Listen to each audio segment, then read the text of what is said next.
Le Club Imo Radio J vous est présenté avec le concours de MonsieurHugo.com, l'une des 5 meilleures applis immobilières élues par Challenge. MonsieurHugo.com. Radio J. Le Club Imo Radio J, Marc Ezrati. Bonjour à tous et bienvenue dans le Club Imo sur Radio J. Aujourd'hui, on vous propose une double émission autour de 2 thématiques totalement différentes mais passionnantes. Dans la première partie, nous parlerons rénovation énergétique et copropriété, car pendant que MaPrimeRénov' est en pleine tempête, une autre réalité inquiète de plus en plus les acteurs de terrain, la paupérisation silencieuse de nombreuses copropriétés, une alerte relayée récemment par une commission d'enquête sénatoriale dont les conclusions sont sans appel. Nous poserons les bonnes questions, on essaiera en tout cas à Frédéric Viette, président de Myrium, qui connaît parfaitement les enjeux de la rénovation en habitat collectif. Puis, dans la seconde partie de cette émission, un tout autre sujet, l'image de l'immobilier et de ses professionnels. Pourquoi le secteur a-t-il aussi mauvaise presse et comment changer les choses? Notre invitée, Lucie Lebaz, est coach, elle est également auteure chez Duno et une grande spécialiste du personal branding. Avec elle, on verra pourquoi il est temps de faire rayonner les métiers de l'immobilier autrement, avec sincérité et également authenticité. Bonjour à tous les deux. Bonjour Marc. Bonjour. Alors, mais pour l'heure, on parle rénovation énergétique du bâtiment avec Frédéric Viette, il est vice-président de Myrium. Bonjour. Bonjour Marc. Alors Frédéric, on va ouvrir cette émission avec une actualité brûlante. Le gouvernement qui annonce la suspension de MaPrimeRénov' au 1er, là dans quelques jours, le 1er juillet jusqu'au 15 septembre normalement, avec quelques petites nouveautés qui sont arrivées il y a quelques jours, notamment que la rénovation monogeste ne serait pas concernée par cette suspension. Quelle est votre réaction par rapport à tout ce dont on entend parler depuis des semaines sur MaPrimeRénov'? C'est bien évidemment que l'immobilier, c'est un sujet de temps long. S'occuper, on parle de rénovation, avant de pas même de parler de rénovation énergétique, un bâtiment, c'est une infrastructure, c'est du patrimoine, donc ça a besoin de s'entretenir en permanence pour rester en bon état et puis pour s'adapter à des normes et des attentes qui changent. Et c'est des années pour réfléchir, concevoir, organiser et faire un programme de travaux.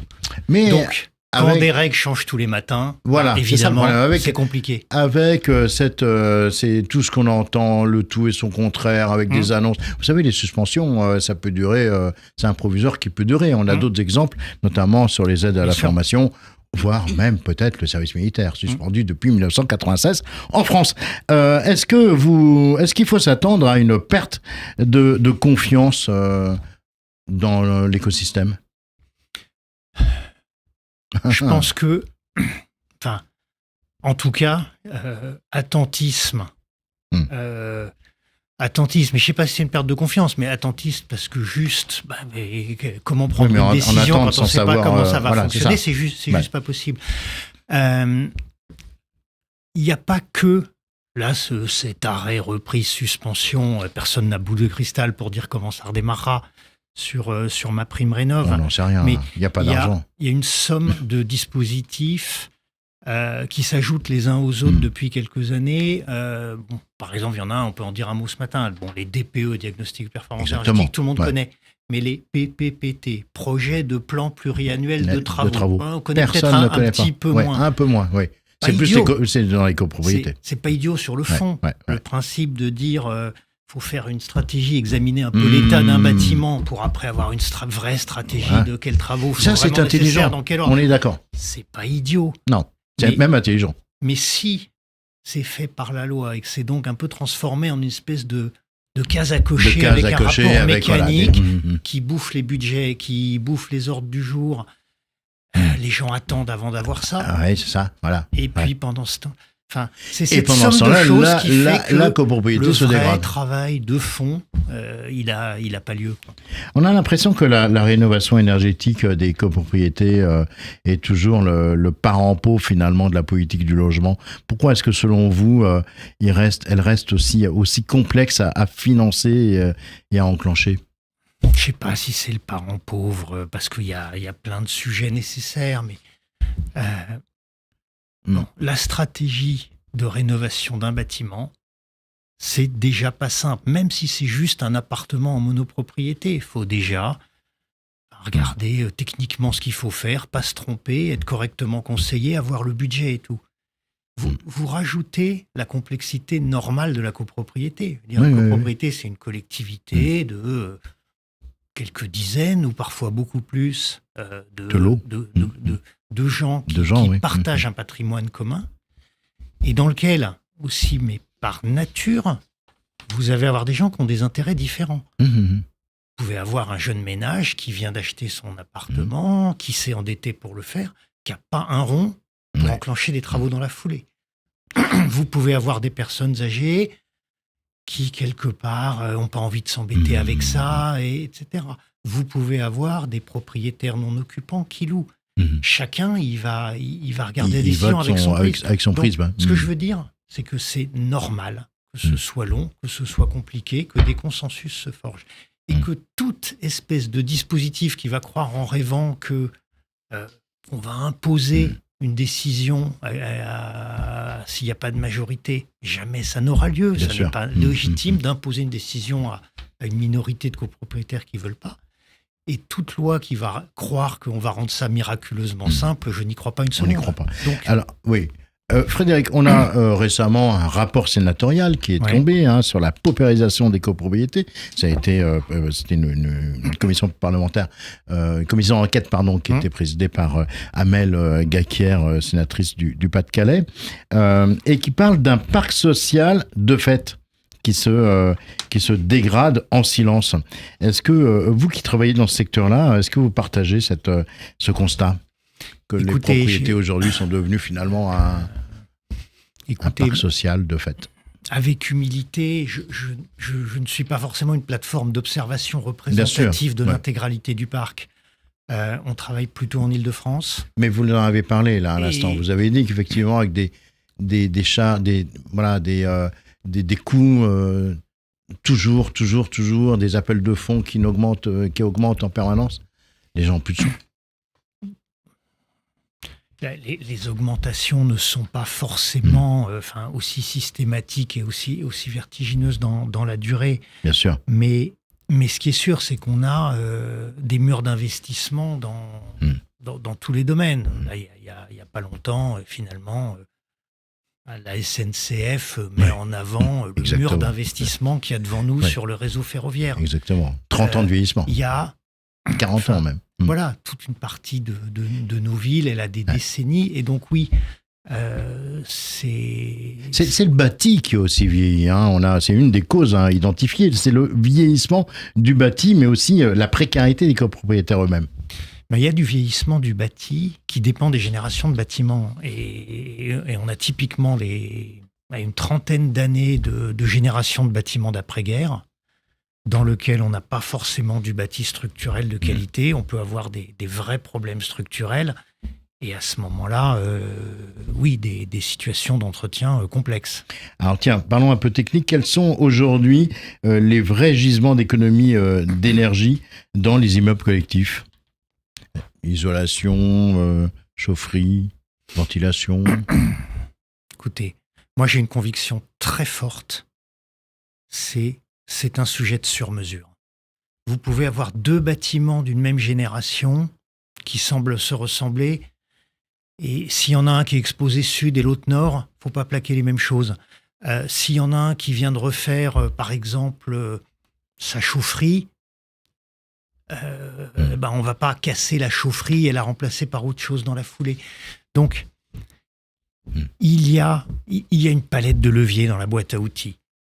Quelle est la solution pour amener de l'énergie? Quelle est la solution de chauffage? Si on est au gaz, y a-t-il un réseau de chaleur? S'il n'y a pas de réseau de chaleur, y a-t-il la place? Parce qu'il faut de la place pour imaginer une pompe à chaleur. On en parle beaucoup, c'est très rarement techniquement faisable. Il faut de la place, il faut de la place en toiture, il faut évacuer la chaleur. Donc, vous voyez, c'est sur mesure. Ouais. La façade, l'isolation thermique par l'extérieur, possible pour certains types de bâtiments. pas envisageable aujourd'hui pour des bâtiments patrimoniaux. La plupart des centres-villes, que ce soit dans toutes les métropoles, que ce soit dans les villages, les centres-villes sont des architectures patrimoniales dans lesquelles rarement l'ITE fait sens. Le toit, Donc, je fais souvent l'analogie entre un bâtiment et un corps humain. Il faut produire de l'énergie, il faut la distribuer aux bons endroits, il faut une enveloppe qui protège des intempéries de l'extérieur, etc.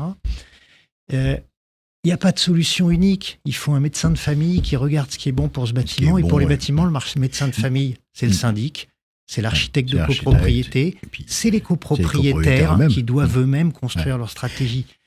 Et justement, c'est cette approche ensemblière qui vous définit, Frédéric.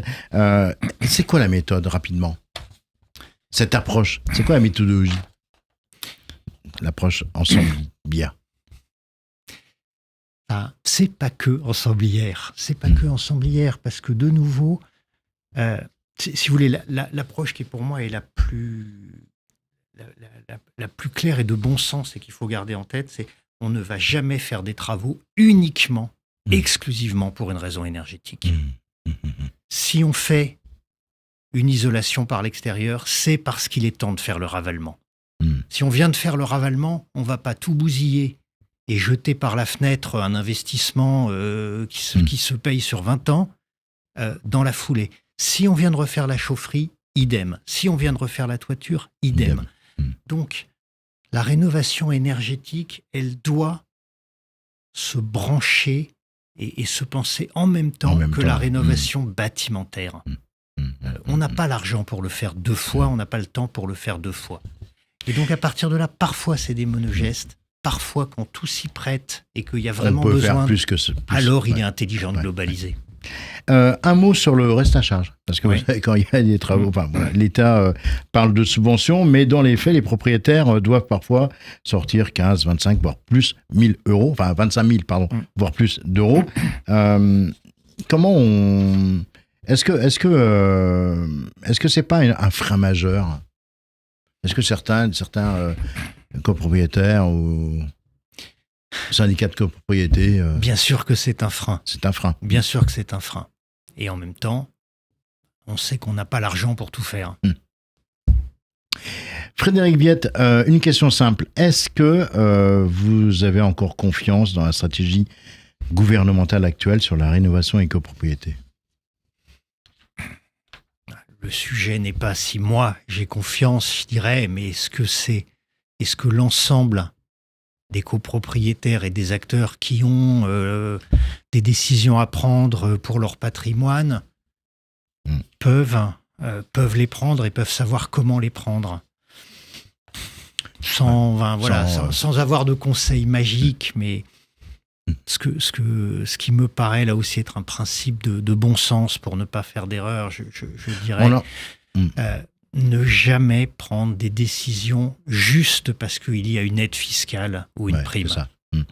Quand on prend une décision pour ça, on va prendre une mauvaise décision. D'abord, essayez d'avoir les idées claires sur ce qui est une bonne décision parce qu'elle va valoriser votre patrimoine. Quand on est copropriétaire, c'est qu'on a un patrimoine qui souvent pèse beaucoup dans le patrimoine des gens. Si à ce moment-là, on arrive à le faire d'une manière où en plus on est aidé, tant mieux. Voilà. Merci beaucoup Frédéric Viette de Myrium d'avoir fait le détour par les studios de Radio J aujourd'hui. On va marquer une pause, le temps de découvrir l'info du jour. L'info du jour vous est présentée avec le concours du site goflint.fr.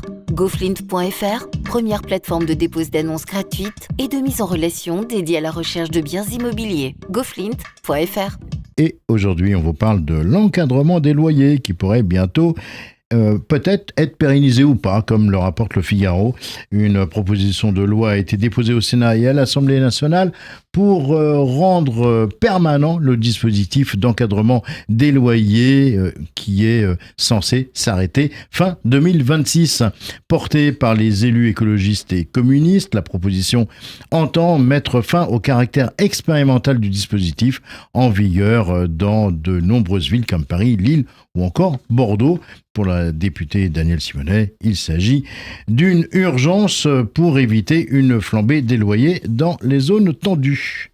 L'info du jour vous a été présentée avec le concours du site goflint.fr. Le monde de l'immobilier est une jungle. Trouvez votre nid parmi plus de 400 000 annonces quotidiennes de goflint.fr. goflint.fr. Radio J. Le Club Imo Radio J, Marc Ezrati. Et on est de retour dans le Club Imo. Après avoir évoqué la fragilité et copropriété, on va parler image, posture et communication. Et car soyons honnêtes, les professionnels de l'immobilier souffrent souvent d'un déficit de crédibilité. Et pourtant, ce sont eux qui accompagnent les Français dans leurs projets les plus importants. Pour en parler, j'ai le plaisir d'accueillir Lucie Lebaz. Elle est auteure du livre « J'ai peur mais j'y vais » qui est paru aux éditions Duno. Ce bouquin, c'est le personal branding à l'usage des entrepreneurs.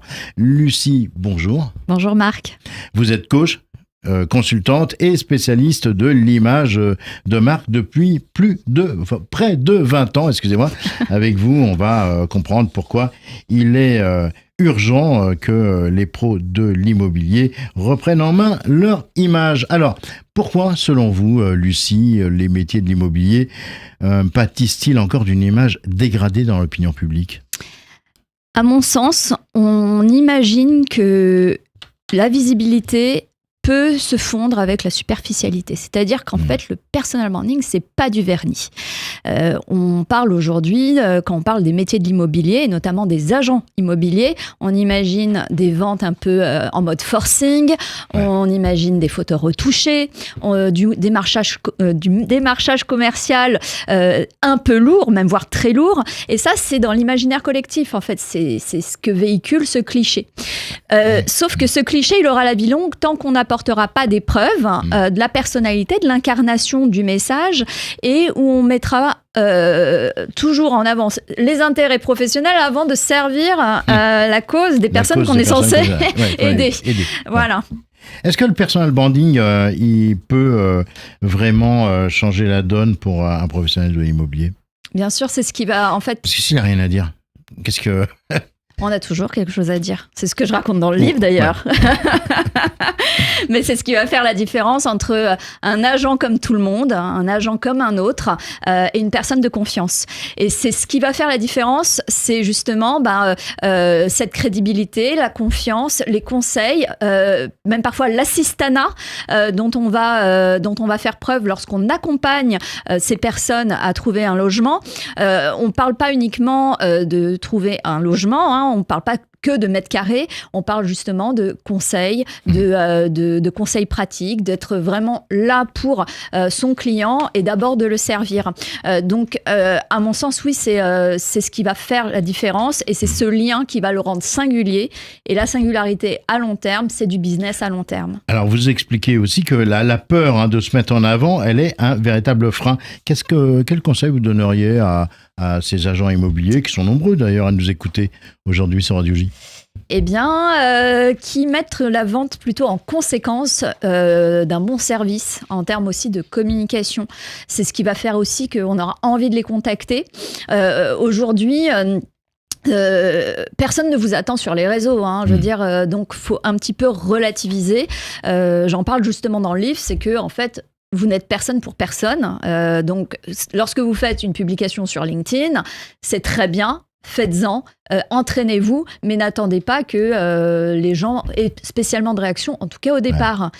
Donc, à moins que vous soyez vraiment dans l'utilité, essayez de servir justement ce que votre audience attend. Et là, vous commencez à utiliser le réseau comme il devrait être utilisé. Alors, dans votre livre, vous parlez de cette petite voix intérieure, le fameux Gérard. C'est quoi ce syndrome de l'imposteur qui bloque tous les pros ? Alors, effectivement, j'ai personnifié cette voix du mental, parce que à force d'accompagner des personnes qui n'osent pas, eh bien, faut bien lui donner un nom, et puis surtout, ça décomplexifie et puis ça dédramatise un petit peu tu n'as rien à raconter, tout a déjà été dit, je suis pas légitime, voilà, tu vas te ridiculiser, tu vas faire un faux pas, tu maîtrises pas la communication, donc ne fais rien, tu vas te recevoir des scuds dans la figure. Voilà. Donc l'objectif, c'est de repérer Gérard, qui nous empêche d'émerger. Hein. Je veux dire, il n'a pas d'autre objectif que de vous garder dans votre zone de confort. Ouais. Sauf que si on reste dans cette zone de confort, on ne communique pas. Hein. Alors, tiens, d'ailleurs, Instagram, TikTok, LinkedIn, quels réseaux choisir quand on veut développer sa visibilité ? Alors, je vais vous faire une réponse de Normande que je ne suis pas. Il n'y a pas de bon ou mauvais réseau. Il y a le réseau où, votre cible se trouve, et le deuxième critère, c'est là où vous vous sentez capable d'être constant, présent, actif à long terme. Donc, c'est plutôt ces questions-là qu'il faut se poser. Ensuite, évidemment, LinkedIn, c'est un incontournable. C'est le numéro 1 mondial dans le monde dans le monde professionnel. Donc, si vous avez du B2B ou de l'institutionnel, allez-y sur LinkedIn. Ouais. Si vous êtes sur Instagram et que vous vous adressez aussi à des particuliers, c'est aussi très bien.